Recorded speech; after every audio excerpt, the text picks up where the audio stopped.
आज अपने जो सिलेबस के अंदर एक ऑप्शन भी दिया हुआ है, कॉलम दिया हुआ है जिसके अंदर की स्टेडी स्टेट प्लाज्मा और steady state plasma drug concentration के बारे में सिलेबस के अंदर मेंशन है और कई बार इसके बारे में क्वेश्चन भी पूछा जाता है। ठीक है, तो अपने क्या है कि सबसे पहले बात करेंगे अगर उस चीज को समझने के लिए, तो सबसे पहले बात करते हैं plasma half life of drug की। Plasma half life of drug क्या होती है कि that half life time taken for the drug concentration to fall the half of its original value, कि जब उसकी ओरिजिनल वैल्यू से जो हमारे पास उसकी आधी वैल्यू रह जाती है उसको अपन किससे नोट करते हैं, हाफ लाइफ से नोट करते हैं। ठीक है, फॉर एग्जांपल अगर ड्रग हमने 100 ड्रग दिया है तो किस पर्टिकुलर टाइम के अंदर वो ड्रग की कंसंट्रेशन जो है 50% रह गई है बॉडी के अंदर, तो वो क्या होगी, उस पर्टिकुलर ड्रग के लिए उसकी हाफ लाइफ होगी।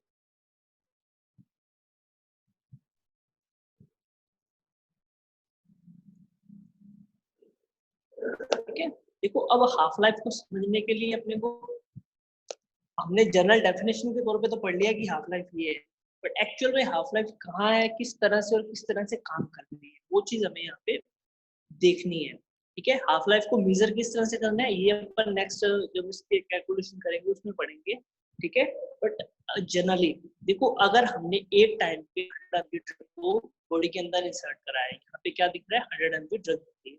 ठीक है, 100 MB ड्रग हमने इस पॉइंट के ऊपर बॉडी के अंदर इंसर्ट कराई।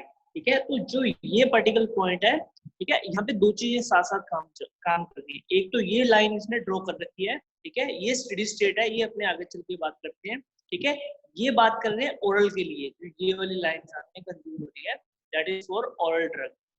ओरल ड्रग के केस में उसने बॉडी के अंदर जो ड्रग को 100 MB ड्रग को इंसर्ट कराया, तो जीरो टाइम इंटरवल के ऊपर तो ड्रग की कंसंट्रेशन कितनी थी, 0 थी। ठीक है, उसके बाद क्या है, स्लोली स्लोली ड्रग क्या है, इंक्रीज होना स्टार्ट होगी और क्या है, अपने आधे लेवल पे आ गई, इतनी कंसंट्रेशन पे आ गई कि ड्रग क्या है, आधी ड्रग हमारी बॉडी के अंदर इंसर्ट हो चुकी है, एब्जॉर्ब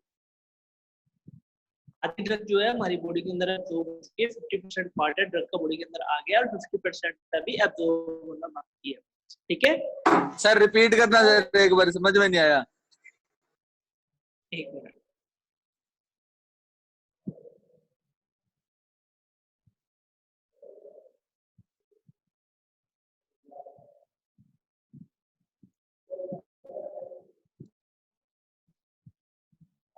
देखो हाफ लाइफ क्या होती है, ये चीज तो हमें समझ आ गई कि हाफ लाइफ वो होती है that is time taken for the drug concentration to fall half of its original value. अगर हम जितने भी कंसंट्रेशन हमारी बॉडी के अंदर इंसर्ट कराते हैं, इंसर्ट कराने के बाद जो क्या है, ओरिजिनल कंसंट्रेशन की आधी कंसंट्रेशन हमारे ब्लड प्लाज्मा के अंदर आ जाती है, वो होती है ड्रग की हाफ लाइफ। ठीक है, इसको ग्राफ से समझते हैं। ठीक है, ये कोई इतना कोई कॉम्प्लिकेटेड ग्राफ नहीं है, बिल्कुल सिंपल सा ग्राफ है। ठीक है, इसने इसको किस तरह से डिनोट किया है वो मैं आपको बताता हूँ। सपोज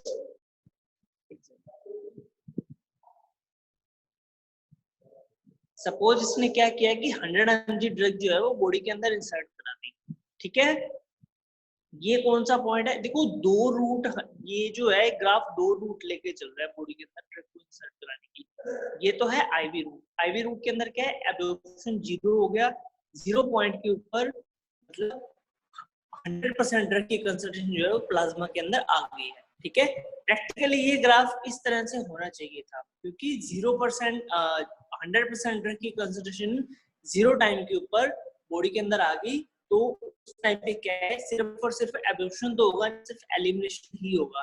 ठीक है, और दूसरे रूट में जो ये ग्राफ बना हुआ है that is for the oral drug administration. जब क्या है, ड्रग को ओरली दिया जाता है, उस केस के अंदर क्या हो रहा है कि स्लोली स्लोली ड्रग है एब्जॉर्ब होना बॉडी के अंदर स्टार्ट हुई है, ब्लड के अंदर स्टार्ट हुई है, एब्जॉर्ब होती होती है। ठीक है, यहाँ पे इस पॉइंट के ऊपर उसकी आधी कंसंट्रेशन एब्जॉर्ब होगी। ठीक है, उसके बाद स्लोली स्लोली चलती चलती ये क्या है, वो मैक्सिमम पीक पॉइंट तक पहुंचती है। पीक पॉइंट तक पहुंचने के बाद ठीक है, ये वाला पॉइंट कौन सा है, ठीक है, ये पॉइंट है that is peak point. Peak point या जिसको हम मैक्सिमम ड्रग कंसंट्रेशन भी बोलते हैं, सी मैक्स जिसको बोला जाता है।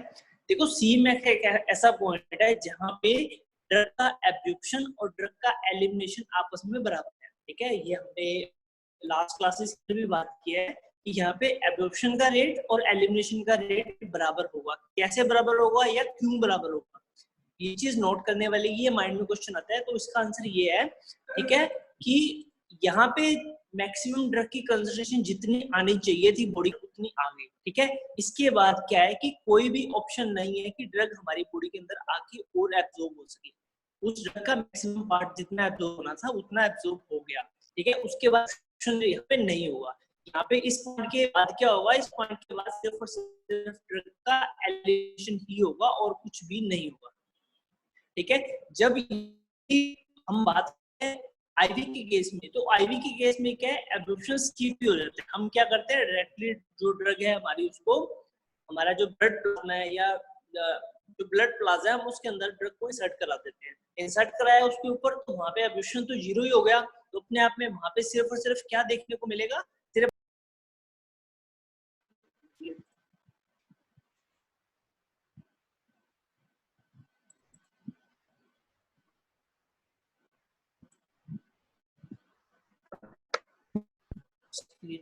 हाँ।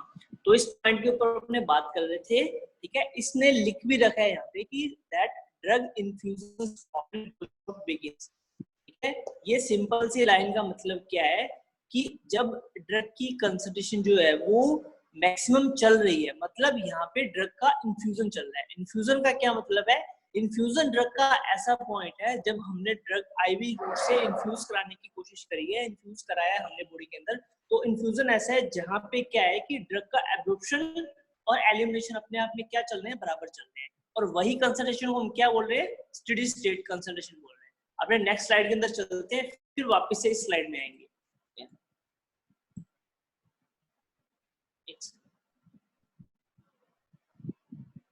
तो इसके अंदर दो चीजें हैं, देखो हमें एक्चुअल में इनके यूज भी देखने हैं, यूज कि इनका क्या सिग्निफिकेंस आ रहा है, ये जो चीजें हम पढ़ रहे हैं जिनके बारे में हम बात कर रहे हैं, ठीक है। एक तो ड्रग की बात होती है कि ड्रग का ड्यूरेशन ऑफ एक्शन कितना है, कि कितनी देर में उसका ड्यूरेशन है, ड्रग की हाफ लाइफ कितनी है, ठीक है। ड्रग की हाफ लाइफ कम है, ड्रग की हाफ लाइफ ज्यादा है, ड्रग की टॉक्सिसिटी कितनी है। तो ड्रग का ड्यूरेशन ऑफ एक्शन शॉर्ट है, कम ड्यूरेशन ऑफ एक्शन है, जल्दी ही वो एक्शन प्रोड्यूस करती है, ठीक है। तो उसको हम क्या है कि लार्ज हाफ लाइफ के साथ हम उसको मैन्युफैक्चर करने की कोशिश करते हैं। ये बात होती है जब उसके क्लिनिकल ट्रायल चल रहे होते हैं और जब उसके अपने मैन्युफैक्चरिंग स्टेज के ऊपर घूम रहे होते हैं, ठीक है। तो हमें इन चीजों को ध्यान रख के ही ड्रग के फॉर्मुलेशन को डिजाइन करना पड़ता है, ठीक है। अगर ड्रग जो है अपने आप में उसकी क्या है, टॉक्सिसिटी बहुत ज्यादा है, ठीक है, उसको क्या है, उसको बहुत ही स्मॉलर हाफ लाइफ के ऊपर डिजाइन किया जाता है। यानी कि अगर ड्रग अपने आप में बहुत टॉक्सिक है तो हम बॉडी के अंदर ड्रग की जो कंसंट्रेशन है उसको एकदम से बढ़ा नहीं सकते, एकदम से ज्यादा कंसंट्रेशन नहीं दे सकते हैं। स्मॉलर हाफ लाइफ रखेंगे तो इससे क्या होगा, इसके जो सेफ्टी पर्पज है वो पूरा होगा। यानी कि एक ड्रग जिसकी टॉक्सिसिटी बहुत ज्यादा है वो हमने बॉडी के अंदर इंसर्ट कराया, हमने किसी पर्टिकुलर एक्सीपेंट्स को यूज करते उनकी हेल्प से उसको एब्जॉर्ब कराने में जल्दी हेल्प कर दी, ठीक है। जिससे क्या है कि ड्रग ने अपना एक्शन जल्दी प्रोड्यूस किया और किसी तरीके से हम उसको एलिमिनेट जल्दी करने के लिए पॉसिबल हो सके, तो क्या है, ड्रग की जो टॉक्सिसिटी है वो बॉडी के अंदर नहीं होगी, ठीक है। अगर ये लाइन का मतलब समझ आ गया that if drug is too toxic, drug की टॉक्सिसिटी ज्यादा है, तो उसकी जो डिजाइनिंग करेंगे हम इस तरीके से करेंगे, जब उसकी फॉर्मुलेशन बनाएंगे, कोई भी डोजेस फॉर्म बनाएंगे, दैट वो जो डोजेस फॉर्म है उसकी हाफ लाइफ अपने आप में क्या आनी चाहिए, स्मॉल हाफ लाइफ हो, ठीक है। अब बात आती है स्टेडी स्टेट कंसंट्रेशन की, that is the actual point which we are reading. इसके अंदर हम जो पढ़ रहे हैं, तो स्टेडी स्टेट कब अकर होता है, steady state occur after a drug has been given for approximately 5 elevation half life, ठीक है। अब इसको भी आगे चल के ग्राफ से समझते हैं कि ये लाइन क्या कहने की कोशिश कर रही है, ठीक है। ये देखो इस ग्राफ के अंदर इसने क्या किया है, इसने एक बार में, ये आईवी की बात कर रहे हैं, ठीक है। आईवी में ही ग्राफ ऐसा होता है, जब अपने ओरल की बात करते हैं तो ओरल में ग्राफ क्या है, इस तरह का होता है, जब आईवी की बात करते हैं तो आईवी में ग्राफ इस तरह का होता है, ठीक है। तो इसने क्या किया है कि 100 mg ड्रग को आईवी इन्फ्यूज कर दिया है। यहाँ पे एब्जॉर्प्शन तो हुआ नहीं, सिर्फ और सिर्फ एक पॉइंट के ऊपर मैक्सिमम ड्रग की कंसंट्रेशन जो क्या है बॉडी के अंदर इंसर्ट हो गई है, बॉडी के अंदर आ गई है, ठीक है। उस पॉइंट के ऊपर क्या हो रहा है कि सिर्फ और सिर्फ हमें क्या चीज देखने को मिल रही है, एलिमिनेशन देखने को मिल रहा है। देखो ड्रग एलिमिनेट होती गई और ये पॉइंट आ गया उसका हाफ लाइफ, आधी ड्रग की कंसंट्रेशन रहेगी, तभी उसने उस पॉइंट के ऊपर क्या किया, 100 mg ड्रग को और इंसर्ट करा दिया। हमने ये लास्ट क्लास में पढ़ा था कि एक्यूमुलेशन देखा था हमने कि जब जो नेक्स्ट डोज देते हैं, जो पहले वाली डोज दी है उसकी बची हुई ड्रग भी जो प्लाज्मा के अंदर बची हुई है वो भी उसके साथ एक्यूमुलेट हो जाती है। मतलब अब जो बॉडी के अंदर ड्रग की टोटल कंसंट्रेशन होगी दैट इज 150 mg। वो कितनी होगी? 150 mg होगी। तो अब इसकी हाफ लाइफ कंसीडर करेंगे कि इसकी हाफ लाइफ के ऊपर हमने यहाँ पे क्या किया, यहाँ पे हमने फर्स्ट डोज दी थी, यहाँ पे हमने सेकंड डोज दे दी, ठीक है। इस पॉइंट के ऊपर हमने थर्ड डोज दे दी, इस पॉइंट के ऊपर हमने फोर्थ डोज, और इस तरीके से हम चलते रहे, ठीक है। तो जो लास्ट में हमें ग्राफ मिलेगा वो कुछ इस तरह से मिलेगा, ठीक है। देखो इसका कहने का मतलब क्या है कि मिनिमम 4 से 5 हाफ लाइफ, यानी कि 4 से 5 डोज के बाद ही जो ड्रग की कंसंट्रेशन है वो बॉडी के अंदर जाके स्टेबल हो सकती है या स्टेबल हो पाती है, ठीक है। यहाँ पे 50 mg है, ठीक है, यहाँ पे 75 mg है, यहाँ पे 87 mg ड्रग की कंसंट्रेशन 94 है, ठीक है, चौथी हाफ लाइफ के ऊपर या चौथी डोज के ऊपर। इसके बाद 97 है, ठीक है।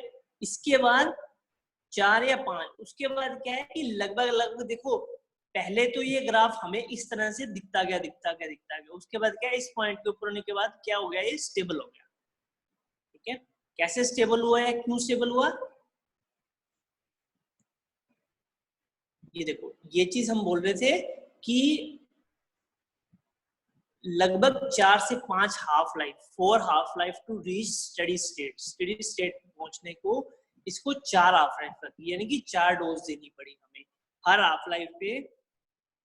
जब जो बॉडी की कंसंट्रेशन, बॉडी के अंदर ड्रग की कंसंट्रेशन है वो पहले की कंसंट्रेशन की आधी रह गई है, उस पॉइंट के ऊपर हमने क्या किया, नेक्स्ट डोज को बॉडी के अंदर इंसर्ट करा दिया। इंसर्ट कराते गए तो बॉडी के अंदर एक बार धीरे धीरे कंसंट्रेशन बढ़ती गई, बढ़ने के बाद चौथी या पांचवी हाफ लाइफ के बाद क्या है, ड्रग की कंसंट्रेशन क्या है, एक्चुअल ड्रग की कंसंट्रेशन स्टेबल हो गई, ठीक है। जो ये वाला ग्राफ था that is the perfect graph, ये समझने के लिए परफेक्ट ग्राफ है, ठीक है। क्योंकि यहाँ पे देखो ये मैं आपको दोबारा ये चीज ड्रॉ करके बता देता हूँ, ठीक है, कि यहाँ पे फर्स्ट डोज थी, फर्स्ट डोज देने के बाद टोटल कंसंट्रेशन बढ़ी बॉडी के अंदर, यहाँ पे सेकंड डोज दी गई, सेकंड डोज देने के बाद फिर बॉडी के अंदर थोड़ी सी कंसंट्रेशन और बढ़ गई, ठीक है।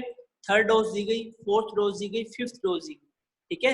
बट छठी, सातवीं, आठवीं डोज देते जा रहे हैं तो उस कंडीशन के अंदर क्या है कि जो टोटल बॉडी की कंसंट्रेशन है, भले इसको अपर साइड से ले लो, भले इसको नीचे वाली साइड से ले लो, देखो यहाँ पे तो 100 mg ड्रग की कंसंट्रेशन थी, यहाँ पे 150, 175, 187, 194, ठीक है। इस पॉइंट के ऊपर आने के बाद क्या है कि ड्रग की जो कंसंट्रेशन है वो बिल्कुल थोड़ी सी बढ़ रही है।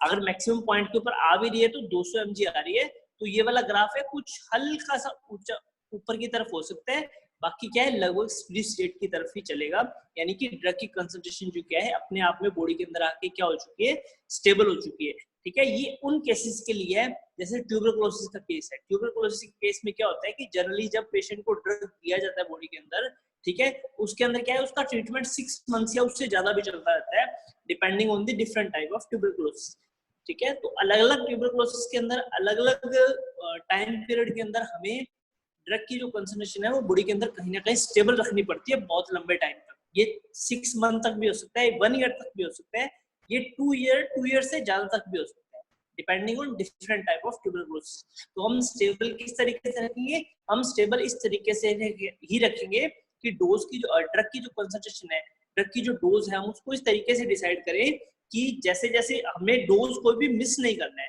क्योंकि अगर मिस करेंगे तो जो ड्रग की कंसंट्रेशन हमें प्रॉपर बॉडी के अंदर रखनी थी हम उसको अचीव नहीं कर पाएंगे। और अगर हम बिना मिस किए हुए उस ड्रग को लेते जाएंगे तो क्या होगा, ड्रग की जो कंसंट्रेशन है बॉडी के अंदर एक्चुअल कंडीशन में रहेगी, जितनी कंसंट्रेशन चाहिए उतनी कंसंट्रेशन बॉडी के अंदर लंबे टाइम तक रहेगी और हम उस पर्टिकुलर डिजीज से क्या है क्योर हो जाएंगे, ठीक है।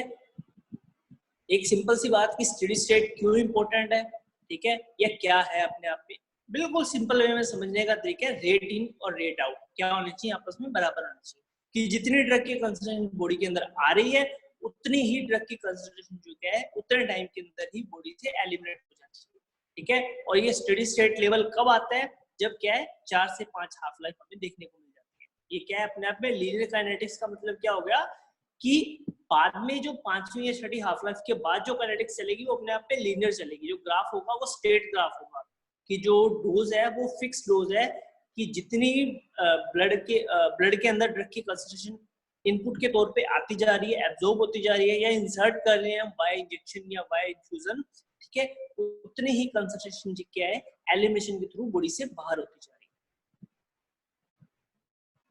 और ये कब important, that is important when interpreting drug concentration in time depending manner और एसेसिंग क्लिनिकल रिस्पॉन्स, यानी कि हमें क्लिनिकल रिस्पॉन्स देखना है कि एक ड्रग के लिए बात की गई कि एक ऐसी ड्रग को हम बॉडी के अंदर 10 घंटे तक, 20 घंटे तक या 50 घंटे तक रखने के बाद ही उसका क्लिनिकल रिस्पॉन्स आएगा। कोई भी ऐसी प्रॉब्लम है बॉडी के अंदर, डिजीज है जिसको मिनिमम अगर 50 घंटे उस ड्रग को उस पर्टिकुलर बॉडी के अंदर उतनी फिक्स कंसंट्रेशन रखी जाएगी तब ही उसका एक क्लिनिकल रिस्पॉन्स हमें देखने को मिलेगा। और हमें क्लिनिकल रिस्पॉन्स देखना है, हमें क्या है उसकी तरफ मूव करना पड़ेगा कि हमें ड्रग की कंसंट्रेशन एक फिक्स टाइम तक, टाइम डिपेंडेंट कंसंट्रेशन इसलिए क्योंकि हमें एक फिक्स टाइम तक ड्रग की उतनी ही कंसंट्रेशन बॉडी के अंदर रखनी पड़ेगी, ठीक है। And that is actually not possible. एक या दो डोज से ये पॉसिबल नहीं हो सकता कि ठीक है हमें 10 दिन तक, 20 दिन तक, 50 दिन तक या इससे भी ज्यादा ड्रग की जो बॉडी के अंदर कंसंट्रेशन है ड्रग की उसको रखना है, ठीक है। तो हमें क्या है इस तरीकों को अपनाना पड़ेगा और ड्रग की जो कंसंट्रेशन है उसको स्टेडी स्टेट लेवल के ऊपर लेके आना पड़ेगा कि ड्रग की कंसंट्रेशन जो हमारा थेरेप्यूटिक विंडो था, वो जो मार्जिन था उसके अंदर अंदर ही रहे, ना तो टॉक्सिक लेवल को पार करे, ना जो मिनिमम इफेक्टिव कंसंट्रेशन है उसको उसके नीचे की तरफ आए, ठीक है। इसके अंदर एक चीज और है कि हम किसी भी तरीके से इसके अंदर ड्रग को या हमारी जो डोज है उसको मिस नहीं कर सकते, क्योंकि अगर डोज को मिस करेंगे, ये अपने लास्ट क्लास में भी पढ़ा था, अगर डोज को मिस करेंगे तो क्या होगा कि एक्चुअल में जो हमें रिजल्ट चाहिए उस कंसंट्रेशन का, वो रिजल्ट हमें क्या है वो एक्चुअल में देखने को नहीं मिलेगा, ठीक है। थेरेप्यूटिक जो अपने ड्रग मॉनिटरिंग की बात करते हैं कि ड्रग को हम किस तरह से मॉनिटर कर सकते हैं, ठीक है, हम डोज किस तरह से डिसाइड करें, ठीक है। ये एक्चुअल में क्या है कि हमें ये चीजें देखनी पड़ती है, हमें टॉक्सिसिटी भी देखनी पड़ती है कि वो जो हम डोज देने जा रहे हैं, ठीक है, वो कितनी परसेंटेज कंसंट्रेशन जब हम बॉडी के अंदर इंसर्ट कराते हैं तो वो टॉक्सिसिटी प्रोड्यूस करती है, ठीक है। और मिनिमम कितनी चीज है, जो मिनिमम कितनी डोज है जो हम बॉडी के अंदर दें जिससे क्या है कि एक्चुअल में इफेक्ट आ जाए, ठीक है। तो थेरेप्यूटिक इंडेक्स है उसको कैलकुलेट करने का क्या फॉर्मूला है, that is the toxic dose. ये हमें टॉक्सिक डोज भी पता है, इससे ज्यादा डोज देंगे तो टॉक्सिसिटी प्रोड्यूस करने लग जाएगा। ये मिनिमम सेफ डोज यही है, ठीक है। और divided by the effective dose, यानी कि मिनिमम इफेक्टिव कंसंट्रेशन के पॉइंट के ऊपर जो ऑनसेट ऑफ एक्शन वाला पॉइंट था जो हमने ग्राफ के अंदर बात करी थी कि ठीक है कि ऑनसेट ऑफ एक्शन के ऊपर इफेक्टिव डोज देखने को मिलती है हमें, उस इफेक्टिव डोज से हमें टॉक्सिक डोज को डिवाइड करेंगे तो क्या आ जाएगा, थेरेप्यूटिक इंडेक्स आ जाएगा कि हमारा ये थेरेप्यूटिक इंडेक्स है, ठीक है। ड्रग सेफ्टी के लिए हम क्या करते हैं कि जो ड्रग है हमारी उसकी अगर हम लार्ज डोज देने की कोशिश कर रहे हैं, लार्ज डोज दे रहे हैं, ठीक है, तो उसके अंदर क्या है कि वाइड मार्जिन ऑफ सेफ्टी, हमें क्या है थेरेप्यूटिक जो इंडेक्स है उसको वाइड रखना पड़ता है। और जो डोज है जिनको शॉर्ट, यानी कि फॉर एग्जांपल एक सिंपल सी बात है कि पैरासीटामोल तो हमने दिया 500 mg, सिट्रीजिन हमने दिया या लेवोसिट्रीजिन दिया हमें सिर्फ और सिर्फ 5 mg, 500 mg और 5 mg के अंदर बहुत फर्क रह गया, ठीक है। तो ये दोनों उसके एग्जांपल हैं।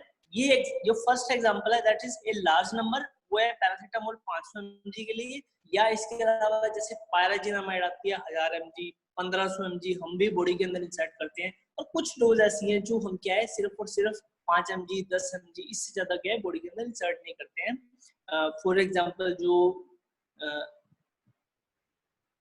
साइकेट्रिस्ट देते हैं मेडिसिन, इस तरह की मेडिसिन या ब्रेन के लिए यूज होती है या एलर्जी के लिए यूज होती है या स्टेरॉइड्स यूज होते हैं, ठीक है, वो क्या होते हैं अपने आप में स्मॉल नंबर में यूज होते हैं। तो उनके अंदर क्या है हमें स्मॉल मार्जिन ऑफ सेफ्टी रख के चलना पड़ता है साथ साथ कि अपना टॉक्सिक इफेक्ट क्या है वो हमारी बॉडी के अंदर प्रोड्यूस ना, ठीक है। तो ये general that is drug concentration में be useful when there is established relationship between concentration and response to toxicity, यानी कि हमें एक जो रिलेशनशिप है वो हमें एस्टेब्लिश करना पड़ेगा किसके बीच में, जो रिस्पॉन्स आ रहा है और जो टॉक्सिसिटी प्रोड्यूस हो रही है उसके बीच में। एक जनरल सी बात है जो इस ग्राफ से समझ लेते हैं अपनी इस बात को,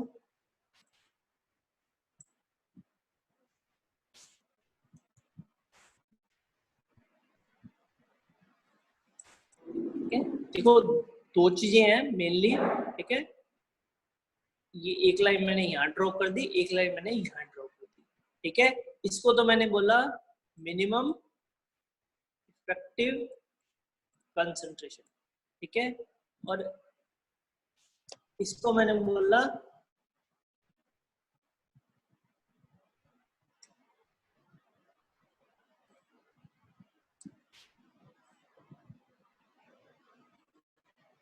ये क्या है, मैक्सिमम सेफ कंसंट्रेशन है। यानी कि इस लाइन को अगर पार करती है तो क्या है, वो किसको निकल जाएगी, टॉक्सिक लेवल है उसको क्रॉस कर जाएगी, ठीक है। मतलब जो ये लेवल है ये भी हमारे लिए यूजफुल नहीं है, इससे पार निकलना हमारे लिए क्या है, अपने आप में खतरा है, इससे पार हम ड्रग को निकाल नहीं सकते। ये क्या है, टॉक्सिक लेवल है, ठीक है। इससे अगर नीचे रहेगी तो अपना कोई भी इफेक्ट नहीं प्रोड्यूस करेगी, यहाँ पे कोई भी इफेक्ट ड्रग का नहीं आएगा। ड्रग को क्या रहना है, इस मार्जिन के बीच में ही रहना है। अगर इसके बीच में रहेगी, ये थेराप्यूटिक विंडो के बीच में रहेगी, तो ही अपना क्या है, इफेक्ट शो कर पाएगी। और हमें एक्चुअल में स्टेडी स्टेट से ये सीखने को मिलता है, ये देखने को मिलता है कि ड्रग को हमें जो हमारी थेराप्यूटिक विंडो है उस विंडो के बीच में ही रखना है, जिससे क्या है कि हम एक लंबे टाइम तक ड्रग को एक लेवल में रखें, ताकि हमें जो पर्टिकुलर इफेक्ट उस ड्रग का चाहिए वो पर्टिकुलर इफेक्ट हम क्या है, ऑब्टेन कर पाए।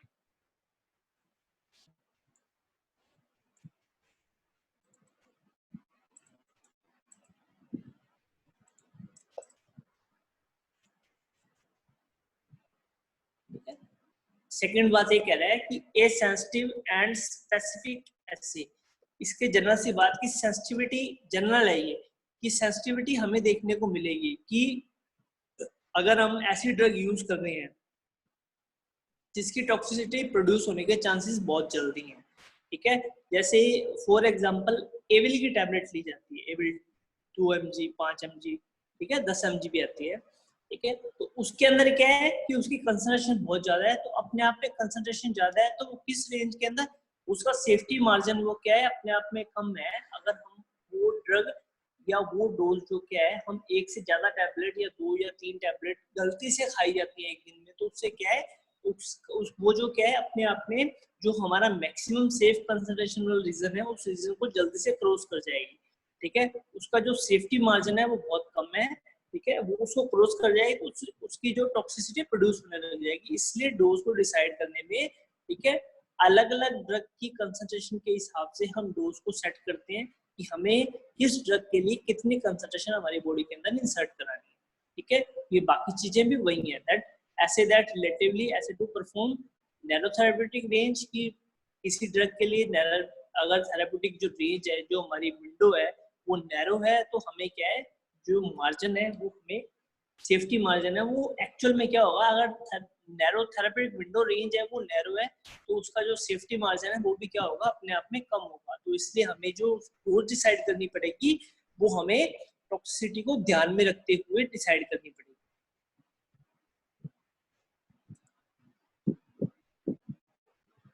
ये क्या है, that why measure drug concentration, drug की कंसंट्रेशन को हम क्यों मेजर करते हैं, ठीक है। थेरेप्यूटिक रिस्पांस देखने के लिए सबसे पहले तो कि हमें, अगर हमें कंसंट्रेशन नहीं पता होगी ड्रग की, तो हम उस ड्रग का थेरेप्यूटिक रिस्पांस किस तरह से मेजर कर पाएंगे, ठीक है। देखो, अगर एक ड्रग है वो 5 mg 10 mg के ऊपर अपना एक्शन प्रोड्यूस कर रही है, और वो ड्रग हम 50 mg हमारी बॉडी के अंदर इंसर्ट करा देते हैं, ठीक है, नो डाउट वो अपना थेरेप्यूटिक रिस्पांस तो देगी ही देगी, उसके साथ साथ क्या है, वो अपना टॉक्सिक इफेक्ट भी प्रोड्यूस करेगी। तो हमें ये जो दो चीजें ध्यान में रखनी पड़ेंगी, ठीक है। जब भी क्लिनिकल ट्रायल्स किए जाते हैं तो क्लिनिकल ट्रायल्स के ऊपर ऐसा नहीं है कि पहले ही दिन या पहले पॉइंट के ऊपर क्या है, मैक्सिमम डोज को इंसर्ट करा के बॉडी में देखा जाता है कि उसका थेरेप्यूटिक रिस्पांस आ रहा है कि नहीं आ रहा है, ठीक है। देखो एक बिल्कुल लेक्स एग्जांपल, लेमैन की लैंग्वेज में बोला जाए, ठीक है, देखो सैनिटाइजर से हमें पता है कि कोरोना वायरस मरता है, तो इसका मतलब ये नहीं कि हम सैनिटाइजर को पी लें, ठीक है, उसको बॉडी के अंदर इंसर्ट कर लें, क्योंकि हमें पता है वो थेरेप्यूटिक रिस्पांस तो देगा ही देगा, उसके साथ क्या देगा, वो टॉक्सिक इफेक्ट भी देगा।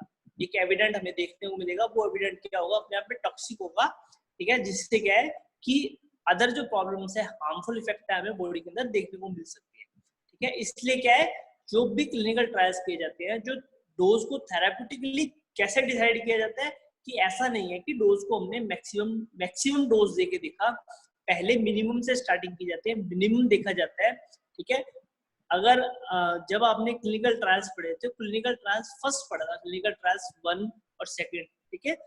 क्लिनिकल ट्रायल 1 और 2 के अंदर देखो एक चीज क्या देखने को मिलती है कि सबसे पहले एडवर्स इफेक्ट देखे जाते हैं। क्लिनिकल ट्रायल्स किया जाता है तो उसमें क्या किया जाता है कि 100 नंबर की 100 लोग चुनेंगे हेल्दी वॉलंटियर जो बिल्कुल अपने आप में हेल्दी हैं, उन लोगों को डोज इंसर्ट करा के बॉडी के अंदर देखा जाता है। और उसमें क्या देखना होता है, उसमें सिर्फ और सिर्फ एक चीज का ध्यान दे, एक चीज के लिए वो वाला क्लिनिकल ट्रायल्स किया जाता है। डायरेक्टली पेशेंट के ऊपर कोई भी नई डोज को इंसर्ट नहीं कराया जाता है। क्यों? क्योंकि हमें उसके एडवर्स इफेक्ट और साइड इफेक्ट्स के बारे में नहीं पता है, ठीक है।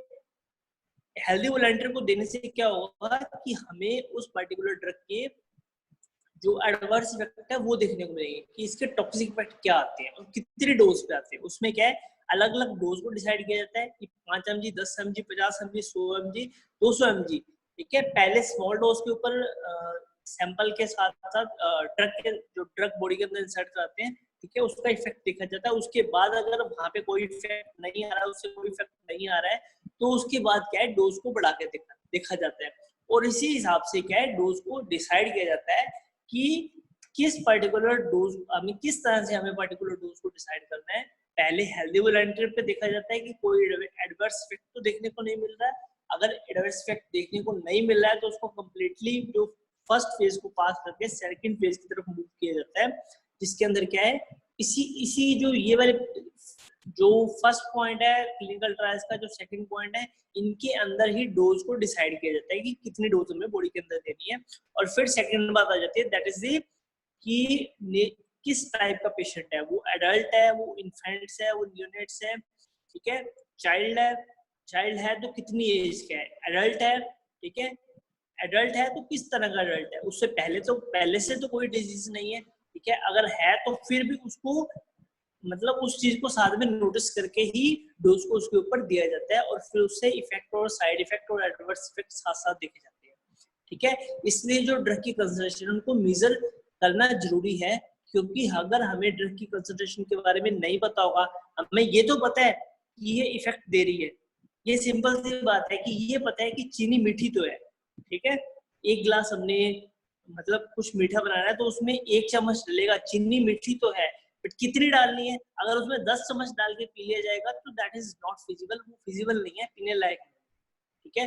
वो इसके वही सिंपल सा एग्जांपल ड्रग के लिए है कि ड्रग यूजफुल तो है बट कितनी देनी है वो हमें मेजर करना ज्यादा जरूरी है। वो हम मेजर किस तरीके से कर सकते हैं, इन पर्टिकुलर चीजों से हम उनको मेजर कर सकते हैं कि ड्रग की डोज को किस तरह से डिसाइड करना है, कितनी डोज हमें ड्रग की देनी है, ठीक है। हमें रिलेशनशिप देखना है कि हम जो डोज बॉडी के अंदर इंसर्ट कर रहे हैं टाइम के साथ साथ उसका एब्जॉर्प्शन होने के बाद प्लाज्मा के अंदर कितनी कंसंट्रेशन जा रही है, कितनी कंसंट्रेशन इफेक्ट कर रही है और कितनी कंसंट्रेशन हमारी बॉडी से एक्सक्रीट आउट हो रही है, ठीक है। एक्सक्रीशन भी देखना है, एब्जॉर्प्शन भी देखना है और उसकी हाफ लाइफ भी देखनी है कि कितनी देर के अंदर वो जो है डिग्रेड हो रही है, आधी कंसंट्रेशन ड्रग की हमारी बॉडी के अंदर रह रही है, ठीक है। कैसे कैसे कितने टाइम के अंदर उसकी कंसंट्रेशन हमारी जो बॉडी है उससे कम होती जा रही है, ठीक है। ज्यादा उसकी हाफ लाइफ बहुत ज्यादा है, इसका मतलब ये है कि हमें कहीं ना कहीं अपनी डोज के साथ ये देखना पड़ेगा कि हमें डोज है और थोड़ी सी लेट देनी पड़ेगी, क्योंकि उसकी हाफ लाइफ ही ज्यादा है, उसको कहीं ना कहीं डिग्रेड होने में या अपना एक्शन प्रोड्यूस करने में अभी टाइम लग रहा है, ठीक है। और अगर उसकी हाफ लाइफ बहुत कम है तो हमें क्या है, डोज की फ्रीक्वेंसी को क्या करना पड़ेगा, बढ़ाना पड़ेगा, ठीक है। तो इन छोटी छोटी चीजों को ध्यान रखते हुए हमें चलना पड़ेगा जब हम पर्टिकुलर कंसंट्रेशन के साथ साथ हम डोज डिसाइड करते हैं, कि हमें रिलेशनशिप को देख के चलना पड़ेगा कि डोज कितनी है और कंसंट्रेशन है। ये देखो फोर्थ पॉइंट के ऊपर भी इसने यही लिखा है, that variability in relationship of dose and concentration, ठीक है, कि कंसंट्रेशन को देखते हुए कि कितने टाइम के अंदर ड्रग की कंसंट्रेशन कितनी रहेगी बॉडी के अंदर, उसके बाद ही हम दूसरी डोज को इंसर्ट करा पाएंगे, ठीक है। एक डोज दिया हमने, ठीक है, और वो ऐसी ड्रग थी जिसकी हाफ लाइफ 48 आवर्स थी, मतलब 48 घंटे के बाद अगर हमने 100 mg ड्रग दी तो 48 घंटे के बाद उस बॉडी के अंदर उसकी कंसंट्रेशन अभी 50 mg बढ़ी है, सिर्फ 50% ही वो जो ड्रग है वो बॉडी से बाहर निकली है, बाकी अभी 50% बॉडी के अंदर है, ठीक है। तो उस पॉइंट के ऊपर ही हम डोज डिसाइड कर पाएंगे कि हमें कितनी कंसंट्रेशन बॉडी से रिमूव हो जब हम नेक्स्ट डोज दे सकें, ठीक है। तो कंसंट्रेशन के कारण या कंसंट्रेशन की हेल्प से, कंसंट्रेशन को मेजर करते हुए ही हम एक्चुअल में डोज को डिसाइड कर सकते हैं कि हमें कितनी डोज देनी है। ठीक है, तो वही चीज डिसाइड करने के बाद क्या है, हमें एक पर्टिकुलर टॉक्सिक एक्शन या हम गलत डोज दें, या हमें जो डोज है वो एक लंबे टाइम के बाद देनी थी, और वो जो डोज है हम छोटे टाइम के बाद, शॉर्ट टाइम के बाद ही देते हैं। ठीक है, शॉर्ट ड्यूरेशन ऑफ एक्शन के बाद ही हम डोज को बॉडी के अंदर सेट करते हैं। तो एक्चुअल में क्या होगा, थेरेपेटिक रिस्पॉन्स के साथ साथ हमें क्या देखने को मिलेगा, टॉक्सिक इफेक्ट भी देखने को मिलेगा, एडवर्स इफेक्ट भी देखने को मिलेगा। ठीक है, और ये एडवर्स इफेक्ट क्या है, ये कुछ पर्टिकुलर डिजीज के लिए डेंजरस भी हो सकते हैं। ठीक है, तो जो ये सारी चीजें बताई हैं, तो उसके बाद हमें ये थेरेपेटिक विंडो, ठीक है, थेरेपेटिक विंडो के बारे में हम ब्रीफली पढ़ चुके हैं इससे पहले। That is a useful range of concentration और विच a drug is therapeutically beneficial, यानी कि वो पर्टिकुलर विंडो के बीच बीच में ड्रग रहेगी तभी हमारी बॉडी के लिए वो बेनिफिशियल है, इसके अलावा वो बेनिफिशियल है ही नहीं। ठीक है, अगर मिनिमम में जो इफेक्टिव कंसंट्रेशन है उसको पार नहीं करेगी तो अपना वो थेरेपेटिक इंडेक्स और जो थेरेपेटिक इफेक्ट है वो देगी ही नहीं। ठीक है, और अगर मैक्सिमम सेफ कंसंट्रेशन वो पार कर जाएगी ड्रग की कंसंट्रेशन, तो भी हमारे लिए किसी काम की नहीं है। क्यों? क्योंकि वो थेरेपेटिक एक्शन देने के बजाय क्या करेगी, टॉक्सिक इफेक्ट देने लगेगी। ठीक है, तो उसके अंदर थेरेपेटिक विंडो की एक्चुअल में क्या इंपॉर्टेंस है, दैट इज विंडो में vary from patient to patient. ये हाँ, इसके अंदर एक चीज ये है कि ये पेशेंट टू पेशेंट डिफरेंट हो सकती है थेरेपेटिक विंडो। ठीक है, कि पेशेंट किस तरीके का, मेल है, फीमेल है, ठीक है, एडल्ट है, ओल्ड एज का है, न्यूनेट्स है, इन्फेंट्स है, चिल्ड्रन है, किस तरह का पेशेंट है। ठीक है, वो पेशेंट के ऊपर डिपेंड करेगा कि उसकी थेरेपेटिक विंडो अलग अलग पेशेंट्स के लिए अलग अलग हो सकती है। ठीक है, तो उसके हिसाब से ही हमें डोज को डिसाइड करना।